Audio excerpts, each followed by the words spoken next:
বাংলা সাহিত্যের বিভিন্ন ক্ষেত্রকে সাহিত্য অনুরাগীদের কাছে পরিবেশন করতে বাঙালিয়ানার নিবেদন গল্প ফিবার। আজকের গল্প লেখিকা সায়ন্তনী পুততুণ্ডের লেখা গড়ল।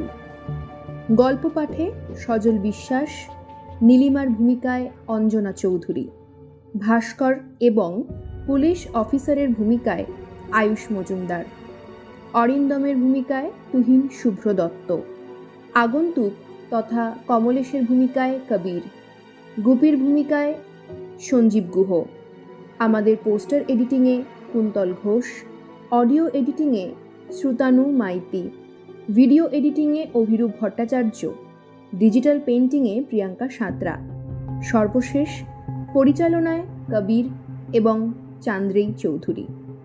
শুরু হচ্ছে আজকের গল্প গড়ল।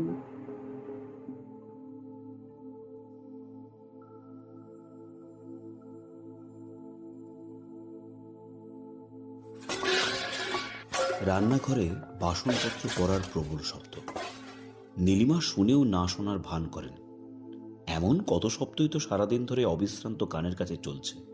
কখনো ঠুকঠুক, কখনো কুটকুট, কুটুর কুটুর, কখনো তীক্ষ্ণ দাঁতে পুরনো জুতো কাটার শব্দ, কখনো বা একটা লম্বা লেজ সরসর করে চলে যায় এদিক থেকে ওদিকে। তাকে সবসময় দেখা যায় না বটে, কিন্তু বাসনের ঘটাং ঘটাঙে খুটখুট কুটকুটে সে রীতিমতন সদর্পে নিজের অস্তিত্ব ঘোষণা করে চলেছে।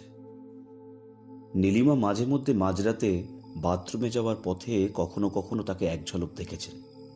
যদিও বয়সের সঙ্গে সঙ্গে দৃষ্টিশক্তি ক্ষীণ হয়ে এসেছে, সবকিছু ঠিক মতন দেখতে পান না, কিন্তু ব্যাটাকে দেখতে তার ভুল হয়নি।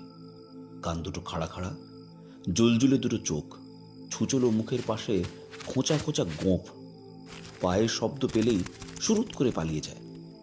তখন তার মুখের বদলে সরু লেজটাই দেখা যায় বেশি। কে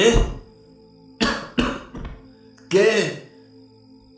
ভেতরের ঘর থেকে তার রুগ্ন স্বামী চেঁচিয়ে ওঠে, কে এলো? কে গো? এই হয়েছে মুশকিল। দেহে শক্তি নেই, পক্ষাঘাতে শরীরের আধখানা বিকল। তবু ভাস্করের কান দুটো সবসময় খাড়া থাকে। কোনো রকম আওয়াজ পেলেই তার বদ্ধমূল ধারণা হয় যে সেই মানুষটি বোধহয় দরজায় কড়া নাড়ছে। যেমন এক গভীর রাতে এসে হামলে পড়েছিল সে দরজার উপরে, ত্রস্ত হাতে করাঘাত করতে করতে বলেছিল, মা, ও মা, দরজা খোলো, তাড়াতাড়ি দরজা খোলো। আতঙ্কে তার মুখটাও কেমন যেন ইঁদুরের মতন দেখাচ্ছিল, চোখে স্নিগ্ধ ত্রাস। নীলিমা দরজা খুলে দিতেই তাড়াতাড়ি ঢুকে পড়ে দরজা এঁটে দিয়েছিল। পুলিশ মা, পুলিশ, পুলিশ তাড়া করেছে আমাকে। পুলিশ?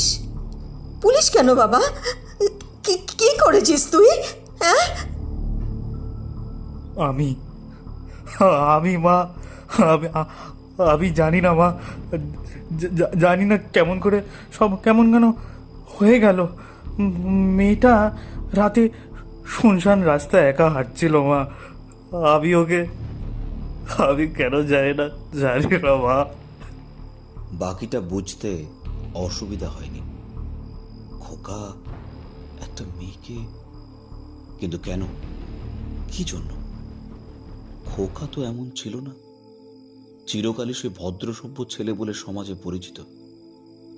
তবে কেন এমন হলো? রাগে, লজ্জায়, আশঙ্কায় পাথর হয়ে গিয়েছিলেন তিনি। মুখে কিছু বলতে পারেননি, কিন্তু তার দৃষ্টি বারবার জিজ্ঞাসা করছিল, মেয়েটা কি?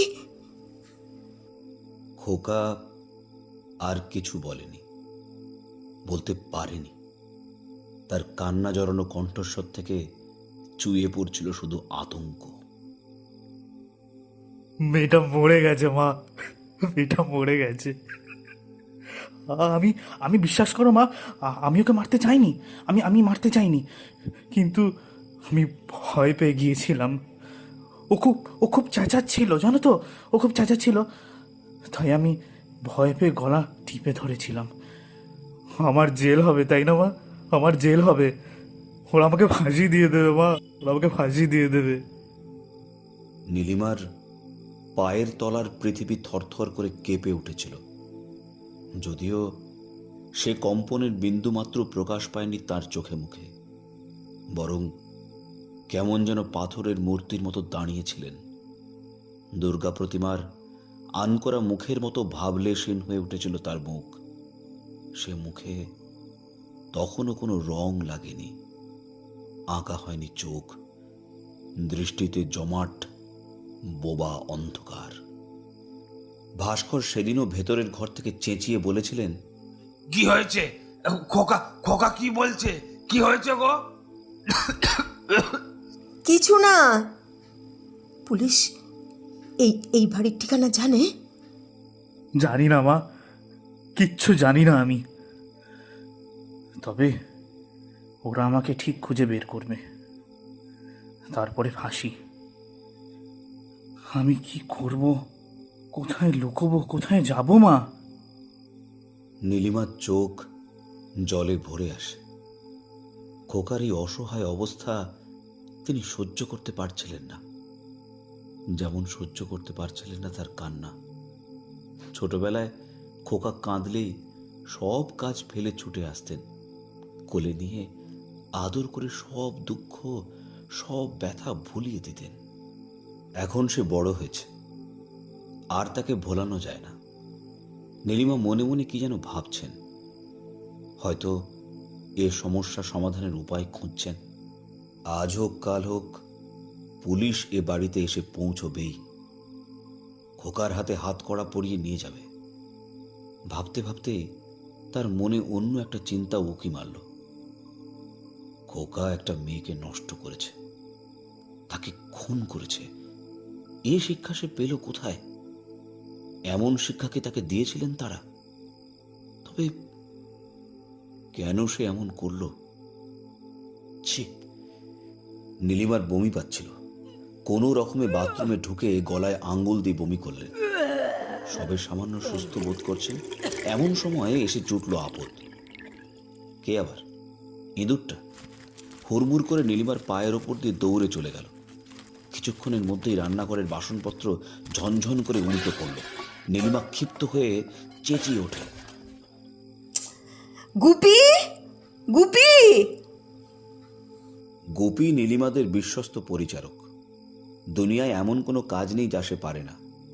যখন ভাস্করের পূর্বপুরুষদের জমিদারির আমল ছিল, তখন থেকেই গোপীর বাপদাদারা এই বাড়িতে বংশ পরম্পরাক্রমে চাকরি করে আসছে। এখন এ বাড়ির ভগ্নদশা, বাদবাকি শরিকরা সব গতাসু। এই ধ্বংসস্তূপ আঁকড়ে এখন শুধু এক অক্ষম বুড়ো আর এক বুড়ি থাকে, সঙ্গে কম্বাইন হ্যান্ড গুপি।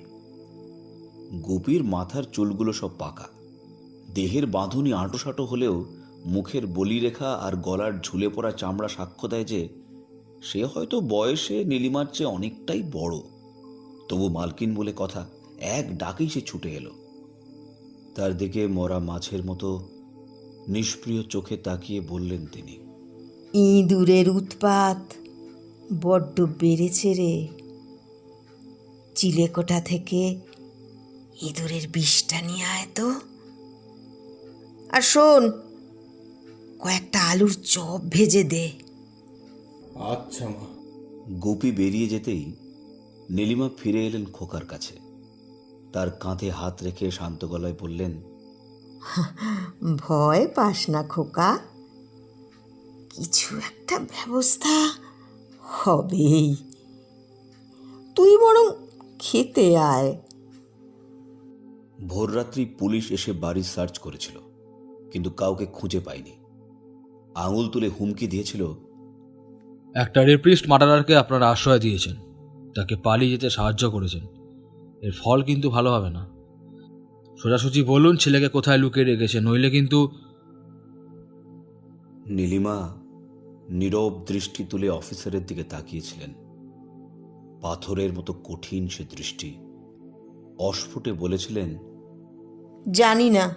হঠাৎ রান্নাঘরে আরো একচট বাসনপত্র পড়ার আওয়াজে সচকিত হলেন নীলিমা। আপন মনে দীর্ঘশ্বাস ফেললেন। গোপী সেদিন ইঁদুর মারার বিষ আর আলুর চপ দুটোই এনে দিয়েছিল, কিন্তু তারপরও ইঁদুরটা বহাল তবিয়তে বেঁচে আছে। লোকটা এক দৃষ্টে বাড়িটাকে দেখছিল। বহুদিনের পুরনো বাড়িটা এখন পরিত্যক্ত দুর্গের মতো ভেঙে পড়েছে। একসময় দুদিকে বাহু প্রসারিত করে দাঁড়িয়েছিল বাড়িটা। এখন একটা দিক পুরো ভগ্নস্তূপ, ওদিকটা বাসযোগ্য নয়। বাঁদিকটার অবস্থা তবু ভালো, তবে বাঁদিকে সবকটা ঘর বাসযোগ্য নয়। গোটা তিনেক ঘরে টিমটিমে আলোর রেখা দেখা পেল সে, অর্থাৎ ওই কয়েকটা ঘরে মানুষ আছে, বাদবাকিগুলো অন্ধকার। আগন্তুক একটা দীর্ঘশ্বাস ফেলে। মোটামুটি সমস্ত তথ্যই তার জানা। ওই 3টে ঘরের কোথায় কি আছে তাও সে জানে। নিজের জীবিকার খাতিরে তাকে জানতেই হয়। যে সমস্ত বাড়িতে অরক্ষিত সিনিয়র সিটিজেনরা থাকে সেই সব বাড়ি অপারেশনের পক্ষে সবচেয়ে ভালো জায়গা। আর এখানে তো সোনায় সোহাগা।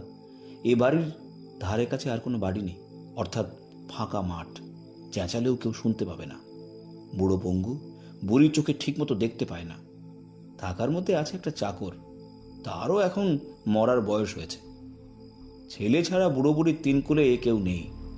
তার উপর বুড়ো সম্প্রতি কিছু জমি বেচে দিয়েছে, সে টাকা এখনো ব্যাংকে রাখা হয়নি, মানে ঘরেই আছে। সে তার হাতে ধরা সুটকেসের উপরে হাত বোলায়। আগন্তুক আরো কিছুক্ষণ অপেক্ষা করে। সে মনে মনে ঠিক করছিল প্রথমে কোন অস্ত্রটাকে কাজে লাগাবে। লাইলনের দড়ি, এক ফাঁসি বিনা রক্তপাতে কাজ খতম। হাতে রক্ত লাগার ভয়ও নেই। কিংবা ভোজালি কেমন হবে? খুব বেশি কষ্টকর নয়, গলার শিরার সামান্য একটা টান। তবে এখানে রক্তপাতের অব্যর্থ আশঙ্কা।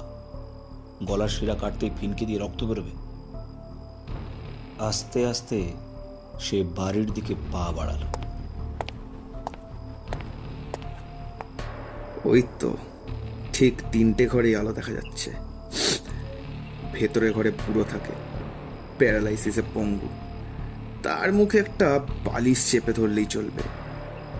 সামনের ঘরটা বুড়ির, চোখে কম দেখে, তার জন্য দড়ি আছে। আর চাকরটা বেশি বেগরবাই করলে চমৎকার আইডিয়া, পুরো ফুল প্রুফ। এমন জায়গায় থাকে যে মরে পড়ে থাকলেও কেউ দেখতে আসবে না। পুলিশ খবর পাওয়ার আগেই অপরাধী নাগালের বাইরে।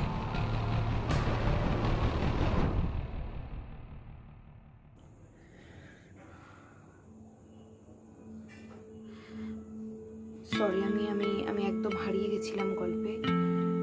বোধহয় আপনারাও। ছেলেটা ধর্ষণের শাস্তি পেলেও কি না পেলেও আমরা এখনো জানতে পারলাম না, কিন্তু তার বয়স্ক বাবা মাকে এরকম একটা কনসিকুয়েন্সের মধ্যে দিয়ে কেন যেতে হচ্ছে? কি বা আছে তাদের কপালে?